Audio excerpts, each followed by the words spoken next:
La République démocratique du Congo, avec une superficie forestière estimée à un peu plus de 155 millions d'hectares, détient le deuxième plus grand massif forestier tropical au monde. Consciente de cette importante richesse et du rôle qu'elle occupe dans le développement socio-économique de sa population, mais aussi dans la lutte contre les changements climatiques, la République démocratique du Congo a voulu démontrer son engagement à assurer une gestion durable et responsable de son patrimoine forestier par des réalisations concrètes. C'est ainsi qu'à ce jour, plusieurs documents clés ont été adoptés par le gouvernement, dont le document de la stratégie de croissance et de réduction de la pauvreté et l'agenda prioritaire des réformes du secteur forestier. Suite à ceci, plusieurs actions se sont concrétisées, dont l'adoption du Code forestier en 2002, l'abrogation la même année de 163 titres représentant 25,5 millions d'hectares pour non-respect des obligations contractuelles, l'adoption d'un moratoire sur l'octroi de nouvelles concessions forestières jusqu'à la conversion des anciens titres forestiers, suivi de la revue légale de ceux-ci qui a abouti à la non-convertibilité d'un peu plus de 12 millions d'hectares. En son temps, afin d'encadrer toutes ces actions visant une meilleure gouvernance dans la gestion des ressources naturelles, la République démocratique du Congo avait élaboré et mis en œuvre un cadre d'opération stratégique dénommé Programme national de forêt et conservation de la nature, PENFOCO en sigle, un programme qui permettait à la forêt congolaise de contribuer substantiellement au développement national en remplissant de manière équilibrée ses fonctions écologiques, économiques et sociales. Pour parvenir à une réelle et complète réforme de son régime forestier et à une mise en application efficiente de son code forestier, le gouvernement congolais bénéficie de l'appui des bailleurs de fonds pour le développement et la mise en place d'outils de connaissance et de gestion de son territoire, de même que pour le renforcement de ses capacités. C'est le cas de la Banque mondiale qui, dans les secteurs environnement, vient en appui au gouvernement congolais par l'entremise du ministère de l'Environnement, Conservation de la Nature et Tourisme à travers le projet Forêt Conservation de la Nature qu'elle finance à hauteur de 70 millions de dollars, dont 64 millions dont de IDA et 6 millions dont du Fonds mondial de l'environnement. Ce projet mis en vigueur le 2 septembre 2009 est donc l'émanation du PENFOCO. Il vise l'amélioration de la gouvernance forestière pour la gestion durable de la biodiversité et des ressources forestières, en vue de contribuer à la consolidation de la stabilité macroéconomique et à la croissance économique du pays. L'unité de coordination du projet Forêt Conservation de la Nature assure ainsi la mise en œuvre quotidienne du projet au sein du ministère de l'Environnement, Conservation de la Nature et Tourisme, dans le respect de l'accord de don signé entre le gouvernement de la République démocratique du Congo et l'IDA. Elle comporte 3 composantes. Le premier est le renforcement des capacités institutionnelles du ministère de l'Environnement, Conservation de la Nature et Tourisme, qui prend 37,2 millions de dollars. Cette composante vise la restauration des fonctions essentielles des institutions de gestion forestière du gouvernement central et des gouvernements provinciaux.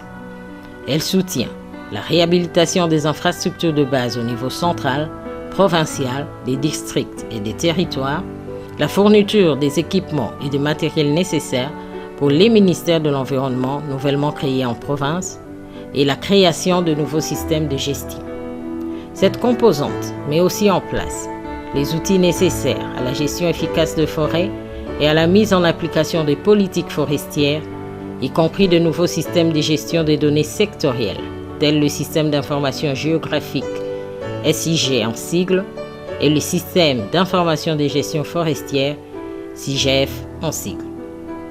La première composante appuie la revue institutionnelle du ministère de l'Environnement, Conservation de la Nature et Tourisme par la réduction du nombre des directions ainsi que la mise à la retraite des agents éligibles.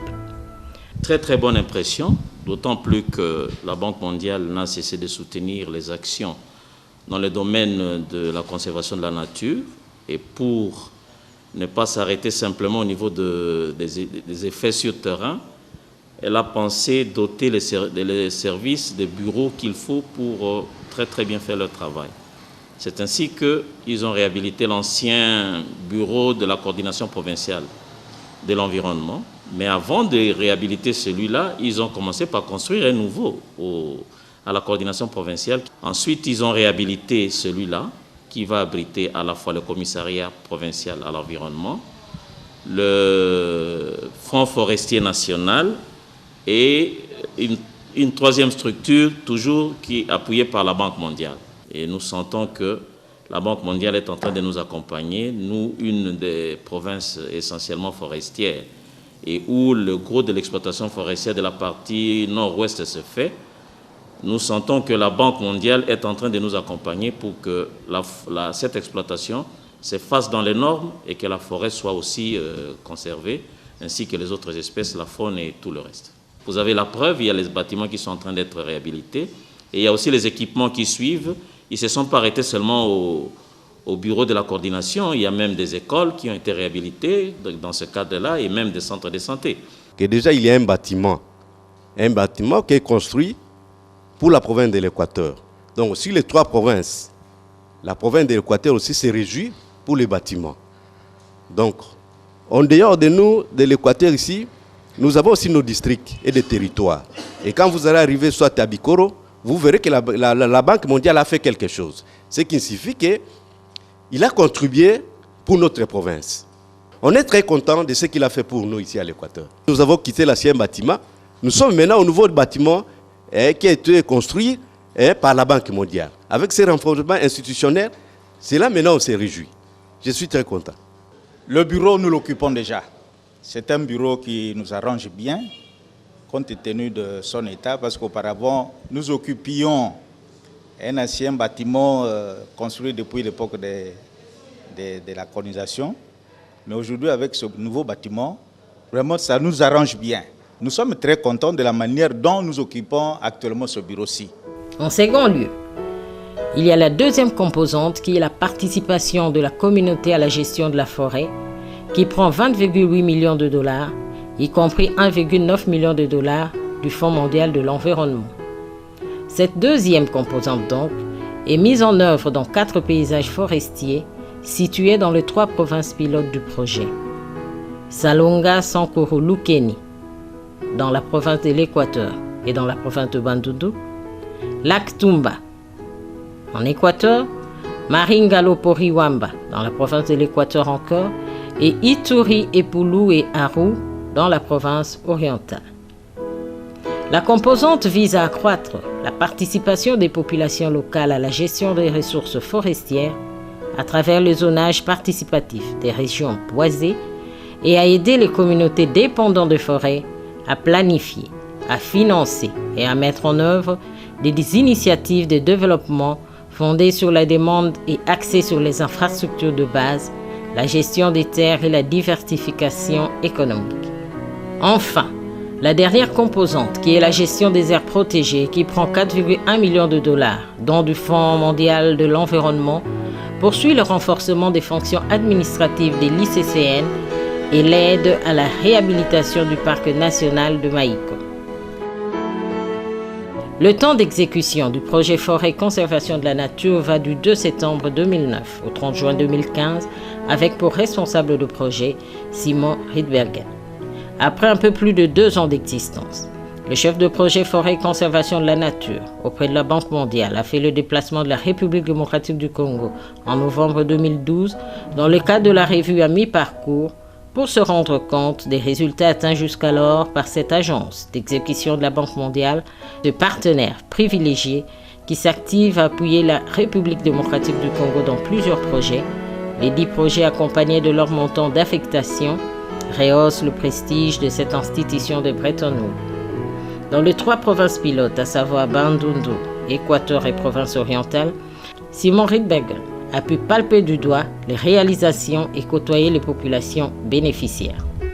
Il s'agit entre autres du rétablissement d'une présence significative grâce à des nouvelles infrastructures et équipements modernes, dont 28 bâtiments pour l'administration de l'environnement dans les 3 provinces pilotes et des bureaux pour 9 postes de contrôle forestier. Il s'ajoute plusieurs ouvrages à caractère social dans les paysages forestiers, dont 5 écoles, un hôpital, un foyer social, un marché central, un pont.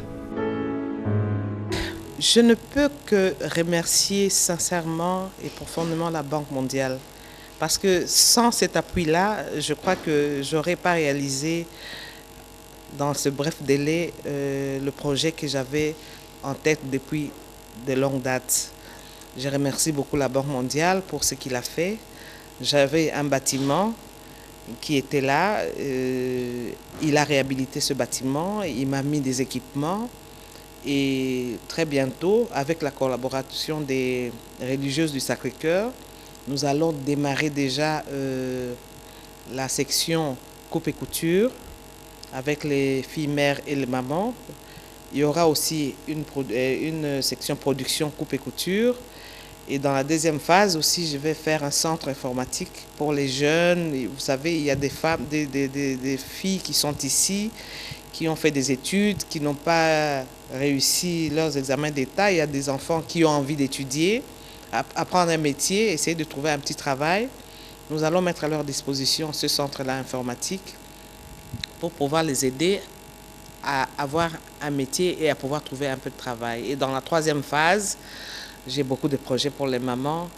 Je ferai un côté hôtellerie, apprendre aux mamans certaines choses, comment on fait la pâtisserie, comment pouvoir se débrouiller, faire du pain, etc. Donc tout repose sur les mamans. J'ai beaucoup de projets et je suis vraiment reconnaissant vis-à-vis de la Banque mondiale pour les efforts qu'elle est en train de faire à pouvoir pousser dans le social, dans la population, certains projets que nous, les mamans congolaises ou les hommes congolais, essayons d'encadrer nos populations. Et j'encourage vraiment l'initiative de la Banque mondiale de pouvoir nous appuyer. Pour nous aujourd'hui, je dis une journée de joie parce que nous venons justement d'acquérir ces bijoux que vous voyez derrière moi, qui est aussi équipé en matériel et équipement. Cela va vraiment contribuer à l'amélioration de la qualité des soins dans la santé de Boyeka. Nous sommes très satisfaits, c'est ainsi que nous ne pouvons pas nous dérober de cette prérogative qui est de remercier très sincèrement la Banque mondiale pour le financement, de remercier le gouvernement congolais à travers le ministère de l'Environnement et Conservation de la Nature qui a eu l'ingénieuse idée de mettre au point ces projets pour l'acquisition de matériel et équipements pour le centre de santé de Boyeka. Mais l'école n'avait pas un bâtiment. Nous étions toujours des locataires. Et des fois, on avait beaucoup de dérangements et les élèves ne suivaient jamais comme il faut les cours. Mais actuellement, au moment où je suis devant vous, vraiment, nous sommes très ravis de ces beaux bâtiments à qui la Banque mondiale nous a offert un beau bâtiment comme ça avec cette classe, avec une bibliothèque, avec un bureau aussi ou 2 bureaux. Nous avons la joie parce que les conditions qu'on étudiait autrefois, c'était des conditions médiocres, auxquelles, si même il y a pluie, les enseignants fuient. Les élèves, il n'y a pas moyen de rester, mais aujourd'hui, nous avons un beau bâtiment qui nous aide aujourd'hui à encadrer les élèves dans toutes les conditions. On n'avait même pas de tableaux, on s'étudiait dans des conditions des animaux, mais nous avons vraiment la joie. De toute façon, on va étudier dans de bonnes conditions. Je remercie beaucoup vraiment la Banque mondiale pour leur initiative. Oui, nakanisi tozali na esengo surtout ngai chef de groupement na population mobimba ya mboka na ngai pe ya groupement boloki totondi na esengo mingi. Au gouvernement na appui ya banque mondiale pe na dikanisi ya environnement, conservation de la nature et tourisme basali po na biso. Et pas na biso surtout na Boyeka nazali kokumisa Banque mondiale po tozali déjà na biloko mibale au Banque mondiale asaleli biso. Asaleli biso école. Santé ya kitoko penzo ezali presque moderne. Mais nandimite pa na biso awa na mbandaka zali kosala pe na mbandaka tomona ka pe zali kosala makambo ebele lokola bureau provincial ya environnement lokola institut de Wangata ona tanka kawana na kanisi asali makambo mingi pe mingi aipa na villa mbandaka. Il s'agit encore du développement des SIGIS dans le cadre de la cartographie forestière. La géodatabase est fonctionnelle au niveau du ministère de l'Environnement, Conservation de la Nature et Tourisme. Le SIGIS est opérationnel dans les 3 provinces pilotes et l'Atlas forestier interactif a été diffusé. Il s'agit encore de la mise en œuvre du programme de contrôle de la production et de la commercialisation de bois, PCPCB en sigle, conduit par la Société Générale de Surveillance, SGS, avec la plateforme du système informatisé de gestion forestière, SIGEF, permettant la traçabilité de bois déjà fonctionnel. Le contrôle forestier est opérationnel à Kinshasa et dans la province du Bas-Congo avec 7 postes de contrôle routiers et fluviaux installés entre Maluku et Boma. La mise en place du contrôle des exportations de bois a été effectuée à l'est de la République démocratique du Congo avec 2 postes de scanner à Beni et à Bunia. Nous pouvons ajouter la finalisation de la réforme institutionnelle avec le départ à la retraite de 1702 agents du secrétariat général à l'environnement et conservation de la nature et du processus de la revue légale des titres forestiers à travers la mise en place d'un opérateur pour assister dans les négociations des cahiers des charges des contrats de concession forestière les communautés locales jouissant de droits coutumiers sur les zones forestières concédées et les exploitants. Au bout du compte, les 2 parties signeront un accord sur leurs engagements à réaliser des infrastructures socio-économiques et des services sociaux au profit des communautés afin de répondre à leurs besoins essentiels et ainsi améliorer le bien-être social tout en assurant la gestion durable de la forêt. Nous pouvons ajouter encore le développement des microprojets communautaires, la diversification des activités économiques et la réduction de la pression sur la forêt dans les 4 paysages. La maîtrise d'ouvrages délégués est assurée par les ONG AWF, WWF et WCS. 118 projets sont en cours d'exécution au bénéfice de 23 657 ménages pour un montant total de 2 556 307,3 $ américains. Parmi les réalisations, il y a lieu d'épingler également le lancement en janvier 2012 à Kisangani par l'unité de coordination du projet Forêt Conservation de la Nature et l'Institut congolais pour la conservation de la nature du projet de réhabilitation du parc de Maya. Et enfin, la production d'un plan de développement des peuples autochtones. La Banque mondiale s'est donc engagée à accompagner le gouvernement congolais dans ses efforts de réforme du secteur forestier à cause de l'importance sociale, économique et écologique des forêts de la République démocratique du Congo. L'engagement actuel de cette institution dans les secteurs de l'environnement et forêt est de 115 millions de $ américains et représente 8% du montant global du portefeuille de la Banque mondiale en République démocratique du Congo. Cet appui s'inscrit dans le cadre de l'assistance payée du soutien des 5 piliers de documents de la stratégie de croissance et de réduction de la pauvreté du gouvernement.